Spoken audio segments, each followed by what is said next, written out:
Have you ever wondered what life might feel like if one day the house became completely quiet? No footsteps in the hallway, no familiar voice calling your name from another room, no one asking how your day went over dinner. Retirement comes, children build families of their own, old friends become fewer. And sometimes, the person who once shared every ordinary moment of life is no longer there. Loneliness in later life doesn't always arrive all at once. More often, it slips in gently, almost unnoticed, until one evening you realize you've spent the entire day without having a meaningful conversation with anyone. If you're growing older yourself, or if you love someone who is, today's story may stay with you long after it ends, because this isn't simply a story about loneliness. It's a story about resilience, about learning how to begin again after unimaginable loss, about discovering that even when life becomes quieter, it can still hold friendship, purpose, hope, and unexpected moments of happiness. Today, I'd like you to meet a man named Mark. At 64 years old, Mark never imagined that the hardest chapter of his life would begin not with illness or financial hardship, but with something far more difficult to prepare for. The silence that followed after everyone he loved gradually moved on with their own lives. His journey will not only reveal the challenges that many older adults quietly face, but also the choices that helped him find meaning again when he believed he had nothing left to look forward to. And perhaps, somewhere in Mark's story, you may recognize a small part of your own. For more than 35 years, Mark had followed the same familiar routine. He left home early each morning, greeted the same coworkers, and returned every evening knowing someone would be waiting for him. His wife, Susan, always seemed to know exactly when he would arrive. Dinner was ready, the house felt warm, and even the smallest conversations made ordinary days feel meaningful. Their home had once been filled with life. Family dinners, birthdays, grandchildren running through the living room, and laughter echoing down the hallway had all been part of everyday life. At the time, Mark never imagined those ordinary moments would one day become the memories he treasured most. Retirement came quietly. His coworkers organized a farewell lunch, shook his hand, and wished him well. Everyone talked about how lucky he was to finally enjoy a slower pace of life. Mark believed it too, at least in the beginning. Without the demands of work, he and Susan found joy in simple pleasures like morning walks, gardening together, and taking short drives through nearby towns. Then, after a long illness, Susan passed away. The silence that followed was unlike anything Mark had ever experienced. He would still reach for 2 coffee mugs before catching himself. Sometimes he turned to make a comment about something he had seen on television, only to remember there was no one sitting beside him. The house hadn't changed, yet somehow it felt larger, colder, and strangely unfamiliar. Meanwhile, life continued moving forward for his children. His son accepted a promotion several hours away, while his daughter settled in another state with her growing family. Mark couldn't have been prouder of them. He had spent his whole life encouraging them to build successful futures, so he never wanted them to worry about him. Most days passed in quiet routines. He watered the flowers Susan had once cared for, read the newspaper from beginning to end, and took slow walks around the neighborhood. He often told himself he was simply enjoying a peaceful retirement. Deep down, however, something was beginning to change. One Friday evening, his phone finally rang. Seeing his son's name on the screen immediately brought a smile to his face. His son explained that the family had planned to visit that weekend, and Mark's heart instantly filled with excitement. He was already thinking about cooking everyone's favorite meal. Then came the words he hadn't expected. "I'm sorry, Dad. Something urgent came up at work. We won't be able to make it." Mark paused for a moment before answering gently, "Don't worry about it. Work comes first. We'll find another weekend." After the call ended, he stood quietly beside the window, watching the last light disappear from the sky. He wasn't upset with his son. In fact, he completely understood. His children had careers, responsibilities, and families of their own. Yet for the first time, Mark realized there was a difference between living alone and truly feeling alone. Over the next few days, life returned to its familiar rhythm. The mornings were quiet, the afternoons seemed unusually long, and the evenings arrived almost before Mark realized another day had passed. He tried to stay busy with small household chores, but there were moments when the silence inside the house felt louder than any sound outside. One Saturday morning, while trimming the hedges in his front yard, Mark noticed his neighbor, George, slowly walking over with 2 cups of coffee balanced carefully in his hands. "I figured you could use a break," George said with a friendly smile. Mark thanked him, and the 2 men settled onto the porch, watching the neighborhood come alive. Children rode their bicycles along the sidewalk. A young couple loaded groceries into the trunk of their car, and somewhere in the distance, a lawnmower hummed steadily. For a while, neither of them spoke very much. Then, George quietly asked, "Do you ever find the evenings to be the hardest part of the day?" The question caught Mark by surprise. After a brief silence, he admitted, "More than I'd like to." George nodded slowly, as though he had expected the answer. "My wife passed away nearly 6 years ago," he said. "My daughter lives across the country, and my son travels so much for work that sometimes we go weeks without speaking. They love me, I know they do, but life keeps them busy." Mark looked at him with quiet understanding. Until that moment, he had assumed he was simply struggling to adjust after losing Susan.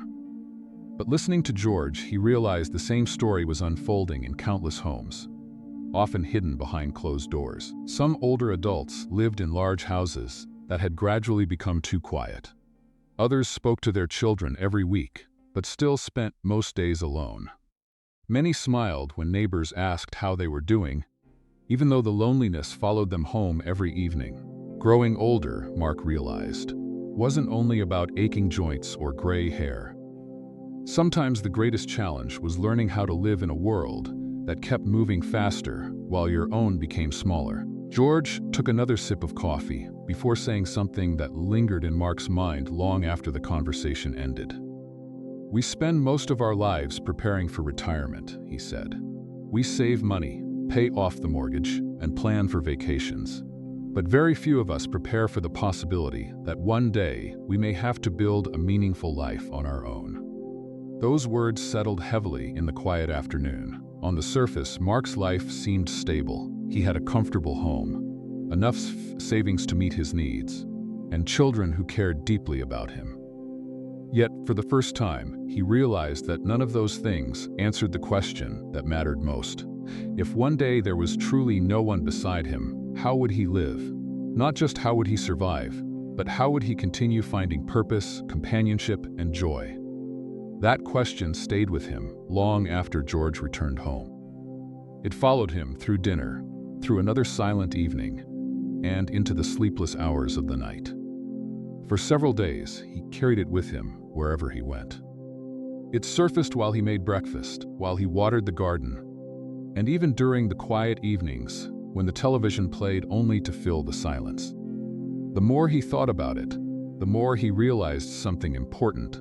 Waiting for loneliness to disappear on its own was not a plan.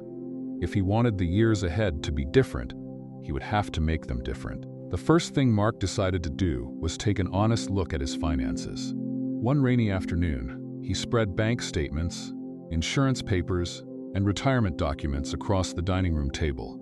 For years, Susan had helped organize many of these records, and going through them without her wasn't easy. Still, he forced himself to continue. He calculated his monthly expenses, reviewed his retirement income, and tried to estimate what future medical care might cost if his health ever declined. It wasn't about becoming wealthy. It was about knowing that if an emergency happened, he could make decisions without feeling trapped by money. For the first time in years, his finances stopped being something he hoped would work out.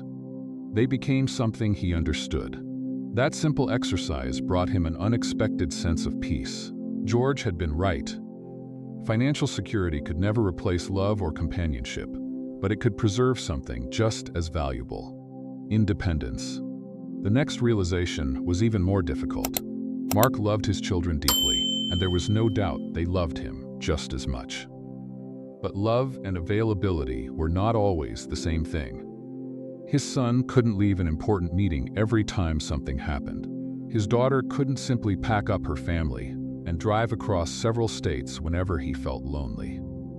Expecting that would only create guilt for them and disappointment for himself. Instead of asking how often his children could come to him, Mark began asking how he could continue taking care of himself for as long as possible. It was a subtle shift in thinking, but it changed everything. Rather than seeing independence as a sign of having no one, he began to see it as one of the greatest gifts he could give both himself and the people he loved.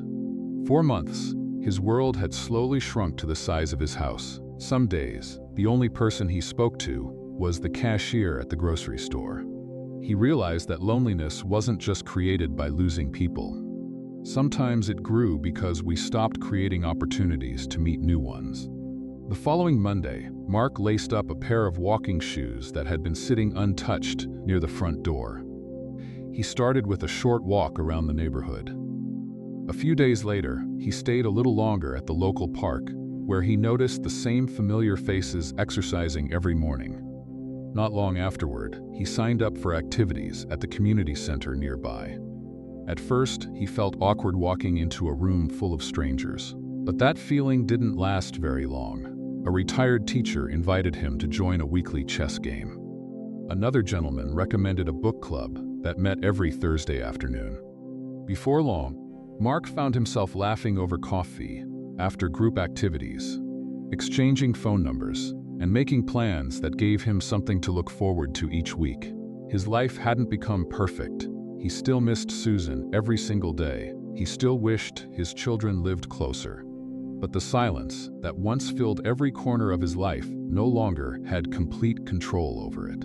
As the months passed, Mark's calendar slowly became fuller than it had been in years. There were morning walks, weekly chess matches, community lunches, and the occasional volunteer event at the local library. It was during one of those community gatherings that he first met Linda. She wasn't the loudest person in the room, nor was she trying to draw anyone's attention. She simply had a warm smile and an easy way of making people feel comfortable. While everyone else was debating the rules of a card game, she laughed softly and admitted she had forgotten how to play years ago. Mark offered to help. That simple conversation lasted only a few minutes. Yet it somehow continued the following week. And the week after that. Soon they found themselves arriving a little earlier than everyone else, just to have time for coffee before the activities began. They discovered they both enjoyed quiet mornings, old movies, and long walks through the botanical garden on the edge of town. Neither of them felt the need to impress the other. They simply enjoyed each other's company. For the first time in a long while, Mark found himself looking forward to tomorrow, instead of merely getting through today. As their friendship deepened, they began sharing more than hobbies. They spoke about the people they had loved, the lives they had built, and the losses that had quietly shaped them. Linda had also been widowed several years earlier, and she understood the strange mixture of gratitude and grief that never completely disappeared. Neither of them tried to replace the past. Susan would always remain part of Mark's life, just as Linda would always carry the memory of her own husband. Those memories were never treated as obstacles. Instead, they became something they respected in one another. Over time, spending the day together simply felt natural. They cooked meals together a few evenings each week, took turns shopping for groceries, and checked on each other whenever one of them wasn't feeling well. Eventually, after many conversations and careful thought, Linda moved into Mark's home. It wasn't a decision driven by loneliness alone. It was built on trust, companionship, and the realization that growing older did not mean giving up the possibility of caring for someone again. Mark often reflected on how differently he now understood love. When he was younger, he believed love had to be dramatic, passionate, and everlasting. But later in life, it revealed another face. Sometimes love was simply having someone ask whether you had taken your medicine. Sometimes it was sharing breakfast without feeling the need to fill every silence with words. Sometimes it was knowing another person would notice, If you didn't come home on time, those quiet moments became the happiest part of his days. For a while, it seemed as though life had offered him an unexpected second chance. Then, just as unexpectedly, another change arrived. One evening, Linda received a phone call from her eldest daughter. Her son-in-law had accepted a demanding new position overseas, and the family was preparing for a major move. With 2 young grandchildren to care for and countless arrangements to make, they desperately needed Linda's help for several months. Mark could see the conflict on her face before she said a single word. She wanted to stay, but she also wanted to be there for her family. For several days, neither of them knew what to say. They tried convincing themselves there might be another solution, yet deep down they both understood that some responsibilities could not be avoided. Finally, Linda sat beside Mark one quiet evening and gently took his hand.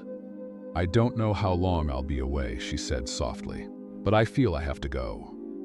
Mark looked at her for a long moment before giving a small nod. "If that's where you're needed," he replied, "then that's where you should be." The morning she left, the house felt strangely familiar, not because nothing had changed, but because Mark recognized the silence waiting for him once again. This time, however, the loneliness felt different. He had already learned that companionship could return after loss, which made saying goodbye even harder. For weeks, he tried to keep himself occupied with the routines he had worked so hard to build. He continued visiting the community center, met friends for coffee, and stayed in touch with his children. Yet every evening, when he unlocked the front door, the empty house reminded him that growing older also meant accepting that some chapters end before we are ready. It was during one of those quiet evenings that another thought slowly began taking shape.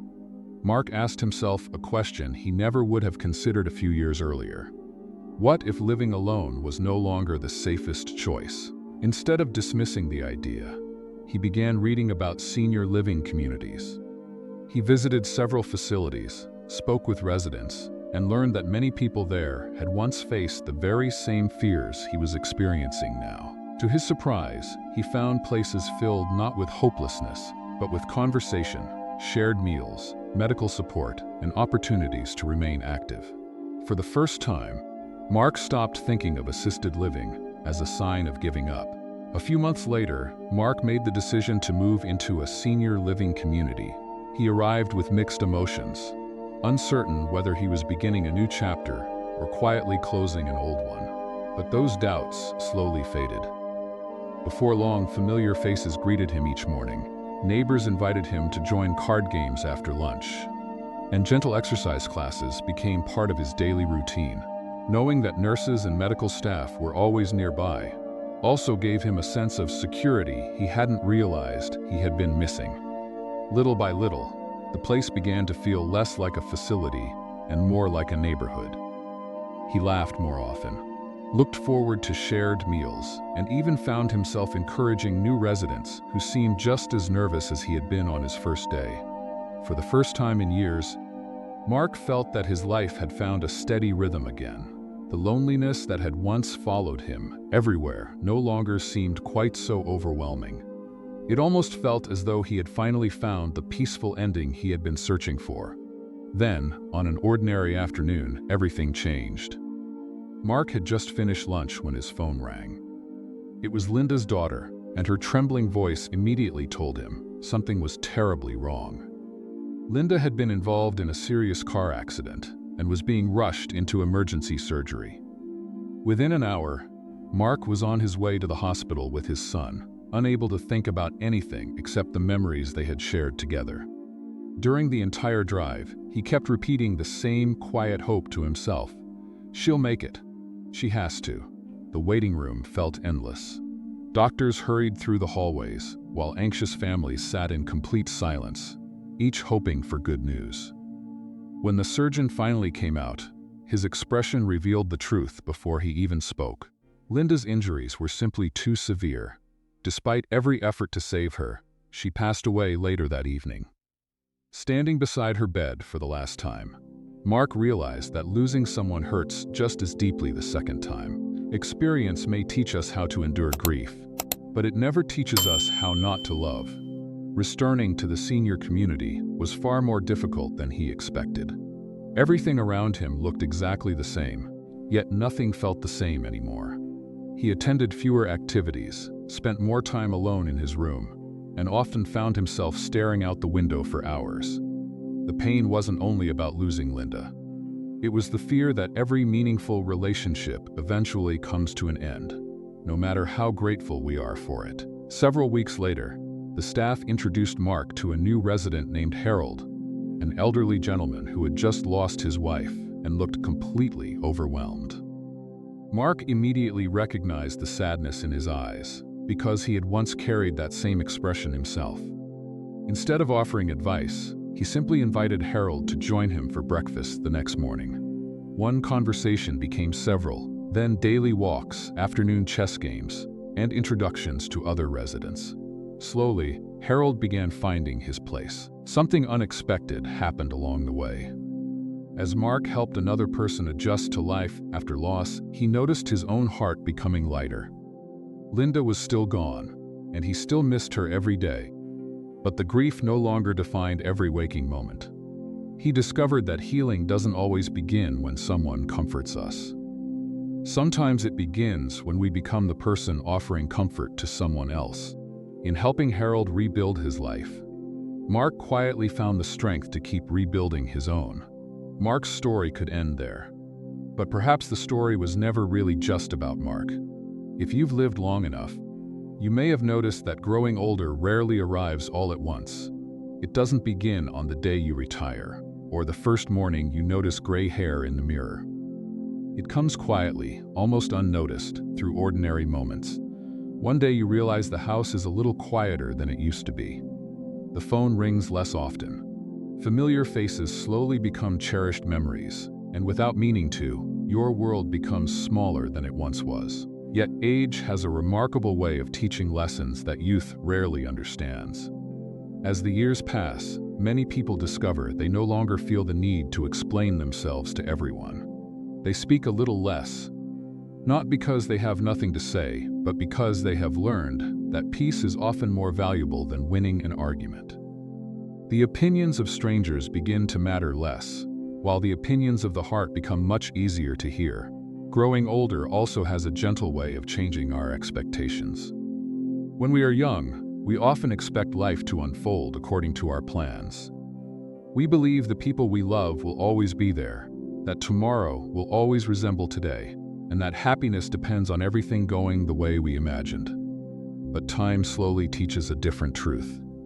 People leave, circumstances change, health becomes less predictable. The future refuses to follow a script. Accepting this is not a sign of giving up. It is one of the deepest forms of wisdom. Perhaps that is why love itself begins to change. It becomes quieter, steadier, and far less concerned with grand gestures. Love is no longer measured by expensive gifts or dramatic promises. It is found in small acts of kindness, in patient conversations, in checking whether someone arrived home safely, or simply sitting together in comfortable silence. These simple moments often carry more meaning than the extraordinary ones we once spent our lives chasing. Life has a way of making us stronger, though not always in the ways we expect. Strength is no longer about proving that nothing can hurt us. It is about continuing to open our hearts even after loss. It is about finding the courage to begin again after saying goodbye. It is about accepting that sadness and gratitude can exist in the same heart at the same time. Eventually, we begin to see life more clearly. We stop trying to control everything because we finally understand that some things were never ours to control.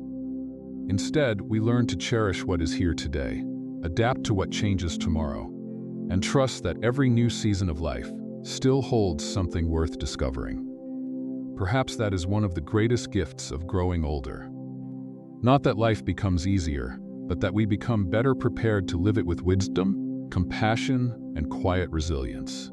If this story touched you in any way, we'd love to hear from you. Share in the comments where you're watching from, or which part of Mark's journey felt most familiar. And if you enjoyed this video, please consider liking, subscribing, and sharing it with someone who might need these words today.